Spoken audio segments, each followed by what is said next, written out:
দেখেন, আমরা যে বলি যে সময় মতো চিকিৎসাটা কতটুকু ইম্পর্টেন্ট, দেখেন রোগীর ডোনার এরিয়া নষ্ট করে ফেলাইছে এই পর্যন্ত। সে আপনাদের পাতলা হয়ে গেছে, এন্ড দেখেন এই যে এই চুলগুলো কতটা পাতলা, একদম থিন। মানে কানের এখানে চুলগুলো দেখেন। আমরা যে ওনার হেয়ার ট্রান্সপ্লান্ট করব, কিভাবে করব বলেন? যে রোগীরা যদি এরকম করে ফেলায়, দেখেন সাদা করে ফেলাইছে, দেখেন স্কাল ভিজিবল, মানে এতটুকু পাতলা করে ফেলেছে। এখন রোগীরা যদি চিকিৎসা না নেয়, রোগীরা যদি নিজের ভালো নিজে না বুঝে, সেক্ষেত্রে আমরা এইভাবে ভিডিও করে কোনো লাভ নাই, আমরা বোঝানো সম্ভব না।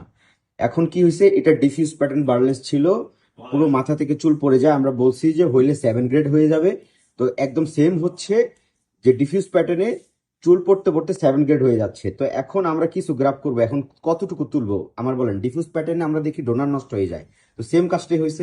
এখন যতটুকু করা যাচ্ছে, এখন এই যে এই চুলগুলো এখনো অনেক বেবি হেয়ার আছে, যদি রোগীরা ওষুধ খায় সেক্ষেত্রে এই চুলগুলো ইনশাল্লাহ ঘন করা সম্ভব।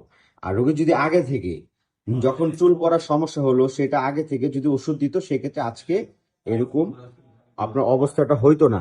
তো এর জন্য সবাইকে বলি, চুল পড়ে যাওয়ার আগে, চুলের গোড়া নষ্ট হওয়ার আগে আপনার আগে থেকে ওষুধ দিতে হবে, এর না হলে এই ভাইয়ের মতো পস্তাতে হবে।